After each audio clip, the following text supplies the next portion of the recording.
Hi, welcome to Education Matters here on Channel 96, Nashua, New Hampshire. My name is Elaine Holden, and thank you for joining me today. You know, I have a wide variety of topics I talk about, as if you've been watching this broadcast, you know. And today I want to talk a little bit about orthography. Now, in certain segments of this show, I have talked a lot about phonology. I've talked about the 45 sounds of the language, the phonemes, and how those phonemes are so important to learning to read. I talked about the ability to manipulate the phonemes, to add phonemes in a syllable, to delete phonemes in a syllable, to mix them up. And the importance of this has been shown time and time again by research. And it is, in fact, the first of the 5 pillars of reading. And we use phonology training in what we call structured literacy. So this is something that is relatively easy to research, which is why so many people have gotten grants to research it. And it's really easy to show the effects, the positive effects of why we teach phonology. And when children come in with a strong base in phonology, there's a very good likelihood that they are going to learn to read and read well. Why? Because they map those sounds to the letters. We have 26 letters in our alphabet, and those 26 letters can really represent more than one sound. We have vowels, for example. We have 5 vowel letters. Those letters are always vowels, A, E, I, O, U. We have 2 others, Y and W.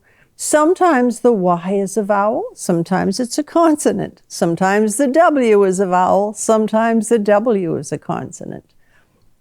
Which is which? Well, in the initial position, Y and W are both consonants. But in the medial and final position, they're vowels. So, for example, if I have the letter Y as in yes and yellow, it's a Y sound, definitely a consonant. But if then I have it at the final position, like buy and fly, it takes the vowel sound. Same with W. I can have W as in well and walk and wasp and water and watch and wish. And it's a W sound, right? Definitely a consonant. But then if I have it with an O, for example, it can be the digraph OW, as in snow. The W makes the O say its own name. And it can also be what we call a diphthong, ow, as in owl and cow. So the W and the Y kind of get borrowed for certain vowel sounds, and depending on position, initial being consonant, medial and final being vowels, we have that choice, okay? It's already been kind of predetermined. People in past generations have already figured that one out. And so we just have the benefit of how they have configured those letters. But there is something called orthography, the visual representation of those sounds. Now we have 45 sounds, we have 26 letters, and we have probably around 108 common phonograms. That means those letters representing those sounds, but in different configurations.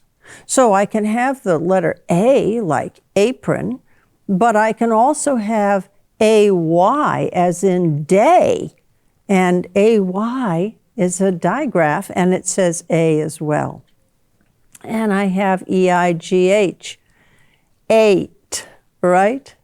These are the kinds of things I'm talking about, phonograms. But this is a visual piece, and this is the piece that is sometimes neglected. It's especially neglected for direct instruction with children who have serious struggles in trying to figure out those little squibbles on the page. Just because their phonology is intact, especially if they've been given a lot of instruction, they still have to figure those little squibbles out, and they still have to match to the sounds of the language. So we don't stop with phonology. Moreover, we don't stop with direct systematic instruction. In other words, we don't go from structured literacy with phonology to balanced literacy when we show them the letters and the words, because they still need the structure. What am I talking about when I'm talking about structure? Well, I'm talking about teaching every single letter. Children have trouble remembering the name of the letter that goes with the shape of the letter. We have 4 alphabets in the English language. I know you're sitting there saying, wait a minute, what are you talking about here? Well, we have cursive, uppercase, and cursive, lowercase, and manuscript, uppercase, and manuscript, lowercase, and those letters don't all look alike. It's so natural for us as adults to see it and to recognize it and to make those connections that we don't realize that for many children, up to 30% or more, this is very, very challenging. And, you know, as I said, we have a lot of phonology research, but we're starting to see research in orthography at this point. And this is my point here today. We cannot neglect orthography. But children don't learn just by being asked to memorize something out of the blue or something that doesn't relate to anything else. Children learn with stories. And we all do, as a matter of fact. We're more likely to hook into something and retain it if there's a story associated with it. And so every single letter in our alphabet has a story. And that story goes back literally thousands of years. So I know that if you were in junior high or middle school and high school, you've probably heard somebody talk about the Fertile Crescent. And that's the Tigris and Euphrates rivers, and it's in the Mideast, and there's a section of the world where civilization started. I brought my little scribe from Egypt, and my scribe from Egypt is a representation of the Egyptian scribe who sat in different places, you know, places of worship and municipal places, and certainly the Pharaoh's beautiful temples, and wrote all kinds of things down. You know, he was keeping track of the amount of grain in the silos and keeping track of the number of sheep or goats that were, you know, in the pastures, all kinds of things going on. Well, the same thing was happening in the Fertile Crescent. The difference is that how the folks in the Fertile Crescent really gauged their wealth was the number of oxen they had or the number of cattle. And the cattle were called alephs. So if you had a number of alephs, you were considered a wealthy person. So if that's the case, then you want to make sure that you're recording the number of alephs. Why? Well, because you want to record your wealth. And they had these little styluses, and they used what's called cuneiform, and they made their little stylus marks in the wet clay, and then they baked the clay, and they kept that clay as a record of the number of oxen they had, that their alephs. Now, my little statue here, my Egyptian, did not use clay. This scribe, as all the other ones, used papyrus. And papyrus is actually a sedge. It grows in the swamps around the Nile, and you do all kinds of things to the papyrus sedge. It's a type of plant, and it turns out that you can make a type of fibrous paper to record things, and they did, and they recorded things in hieroglyphics. Well, the folks in the Fertile Crescent started to draw their pictures of their cattle. And so I have a picture here of an aleph. It's a cow or an oxen or a bull or whatever you want to call it. But you can see you have this head with the horns. You've got the whole body. It's kind of a pain in the neck, actually, to draw the whole thing. So what they wound up doing is taking the salient point of the aleph, which is the head. Okay, I hope you can see that head. And they just drew the head. So here I have my head again, and here's my oxen head, my aleph. And these folks were trading with the Phoenicians. And the Phoenicians said, you know what, this is really important because you have an oxen head here, and it stands for aleph, and we can use that oxen head for the sound ah, and guess what? We can write this with other pictures to record what we're saying. And so it worked out really well for the Phoenicians. And the Phoenicians were traders around the Mediterranean. And the Phoenicians started to go to Greece. And at that point in time, Greece was a pretty fancy country. They had a huge territory, and they were well read. They had a lot of, pictures, going back to my scribe here in Egypt. And they wanted to record more, and they wanted to make it easier. And so they took this oxen head, and believe it or not, they turned it on its side. So you can still see my oxen head on the side here, and they called it Alpha. Okay, so now the Greeks got conquered by the Romans. And the Romans didn't speak Greek, although they tried very hard to learn Greek because they were very impressed with the intelligence of the Greeks and their ability to write and all of the great plays they wrote and the stuff they recorded. And so they took that Alpha and they turned it upside down. Yeah, they turned it upside down. And so here is my Alpha head. And you can see that if you have the horns here, if you turn it right side up so that it looks like the Aleph, you've got Aleph, Alpha, A. And that's how we got the first letter of our alphabet. Oh, you're saying, wait a minute, there's something else going on here. I'm hearing alpha in alphabet. So that's the first way we start teaching alphabet to our children, right? Well, they also had something called a beth. A beth is a house. And so here is a roof on a house and another roof on a house. And you have these two roofs together, okay? And this is the beth. Well, here's those Phoenicians again, right? And those Phoenicians go trading with the Greeks. And the Greeks turned that roof on its side. And here's a roof, and here's a roof, and here is beta. The Romans come along, grab that beta, and turn it into B. And here we have our B. So we have Aleph, Alpha, A, and we have Beth, Beta, B, B.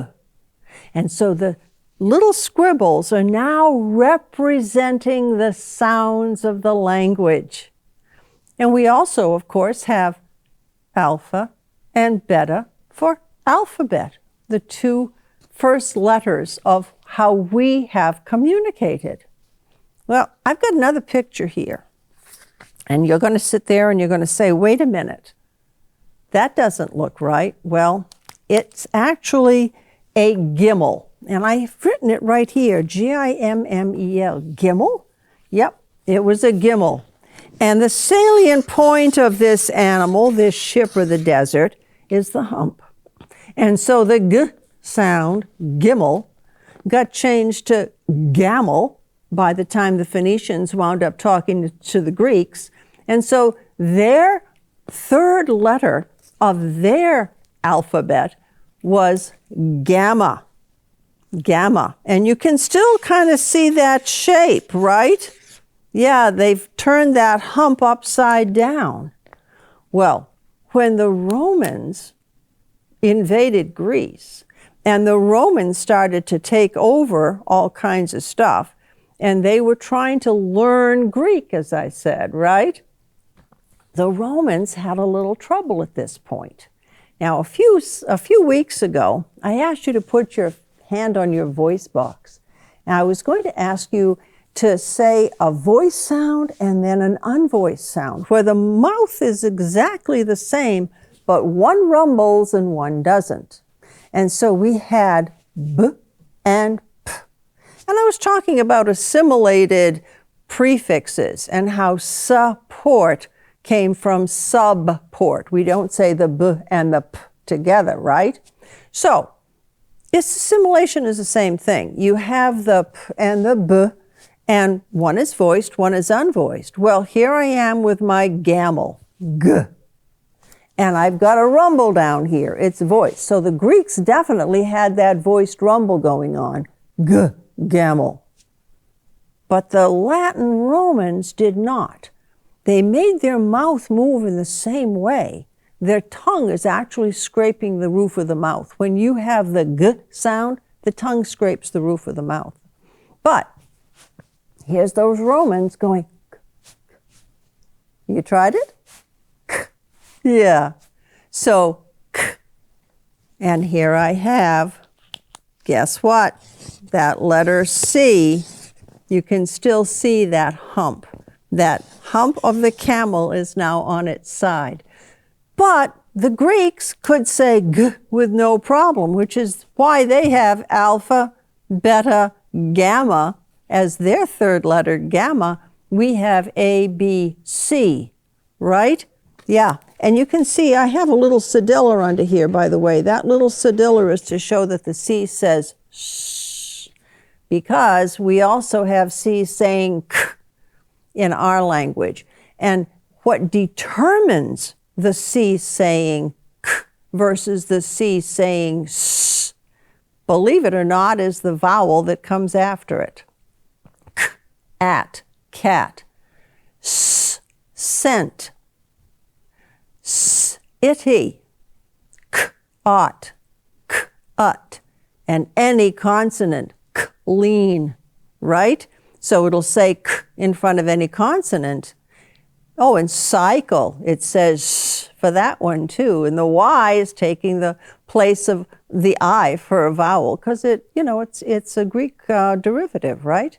So we have things that make one sound versus another. Those vowels help us to determine whether the C is going to say K or whether the C is going to say S. And so this has come down from thousands of years when they first started writing and using those little scribbles to represent the various sounds in the language. Why is this important? Well, it's absolutely critical that children have an understanding of the sounds as they map onto the letters. But many children, as I said, struggle to remember the shapes. But if they can look at a C right here and know that it's a camel's hump on its side, and they know the story of the camel, and they know how the Phoenicians brought it to the Greeks, and the Greeks gave it to the Romans, and the Romans finally had it as part of our history, then that C is no longer just an arbitrary little scribble. It has meaning. It carries something along with that story that allows the child to better recognize the shape.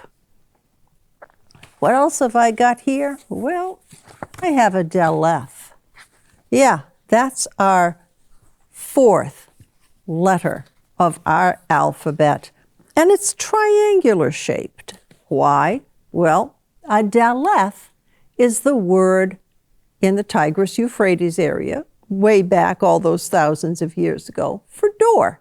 They had regular doors in the city, but they had kind of tent-like structures in the country, and it was triangular type door. And so that triangular type door is actually one that we use for the letter D. So here's my triangle, right?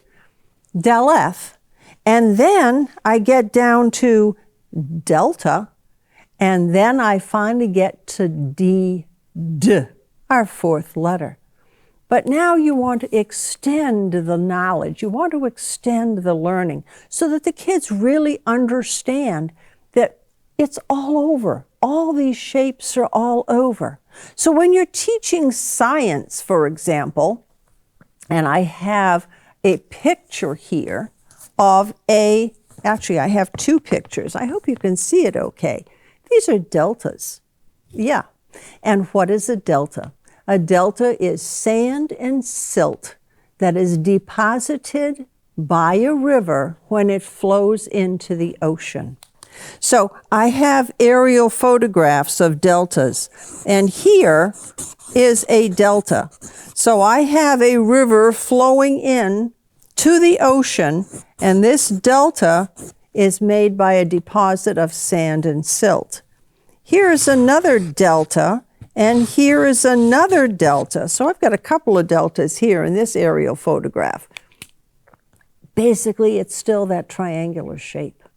And so when we talk about deltas, and we talk about rivers, and we're discussing geography, and we have a lot of information to impart to children, we need to help them understand that there's a history to every single word, and that there's a history to every single letter.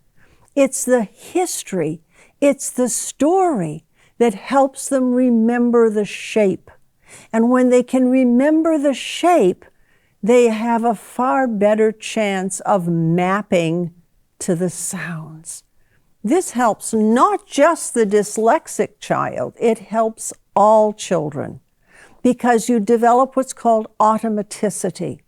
And when they are automatic at these lower level skills, they then can allocate more of their memory, which is freed up, let's face it. Their working memory is freed up into what we call functional memory, and I've mentioned that on a few shows as well. They are now able to engage in the higher levels, which would include comprehension. But just imagine how easy it would be if a child reads the word delta, automatically relates to the shape that he or she knows very well, okay, and now can understand what a delta is from shape. And of course, as teachers, we teach the meaning of it and the purpose, and you can build islands from these deltas, and people live on these deltas.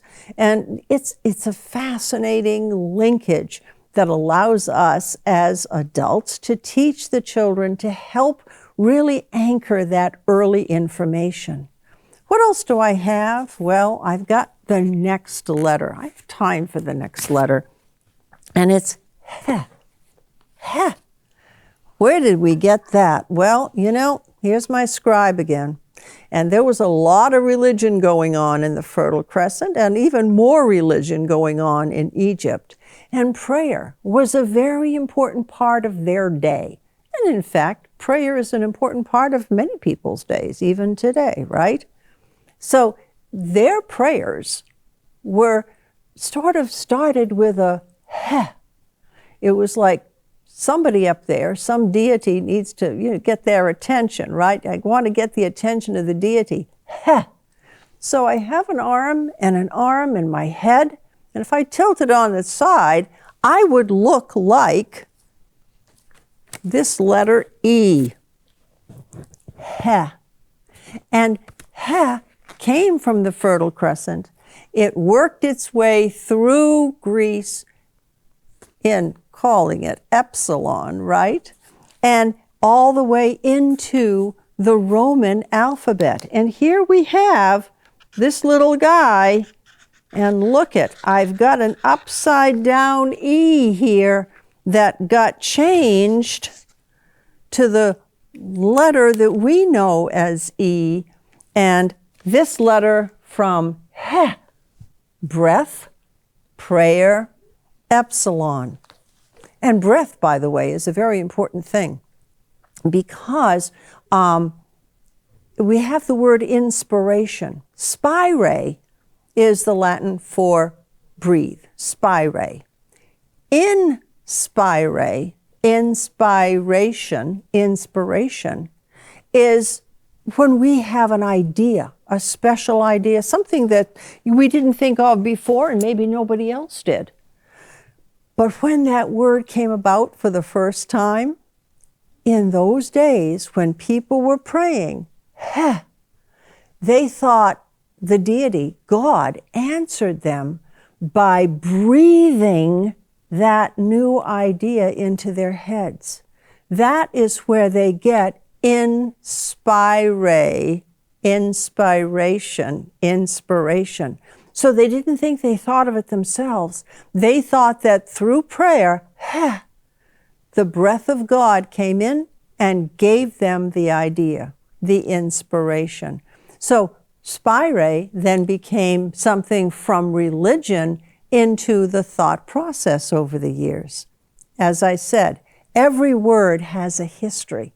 And when you teach the history of a word, when you spend a lot of time with the child talking about the shape of the letters and how the shapes relate to the sounds and how the child can map the sounds to the shape. And then when they encounter the words, it's a lot easier because they've got that visual, that orthographic piece, that visual memory. And the visual memory then goes with the auditory memory and it makes a linkage. And the linkage is solid. That's why we don't teach the alphabet with a song. We teach it letter by letter. We also, of course, have to teach alphabetization for a number of different reasons. It's still good to know the order of the alphabet. But that letter name never changes. The sound may change, but the name never changes. And that's an important factor for these children, for any learner, for any reader. And so these are the reasons that we teach it directly, systematically, in a very structured way. This is what helps children learn to read. Probably about 35% of the children will make these linkages automatically. They'll figure it out. They won't have a problem. It'll be pretty smooth for them. But we have children, probably about 60-65% at this point, 30% of whom will struggle significantly. We have children at about that 60% level who really need this type of basic instruction in order to be able to function comfortably and function well as readers. I'll be back next week with more of the alphabet and more of word histories and word stories, because this is one of the most important areas that we can focus on for teaching. And remember, vocabulary is another pillar of the 5 pillars of reading. And so to have it with a story, even when we talk about inspiration, we have an idea of where these words come from, and it helps us with the mapping. Thank you for joining me today here on Education Matters on Channel 96 in Nashua, New Hampshire. I will be back next week.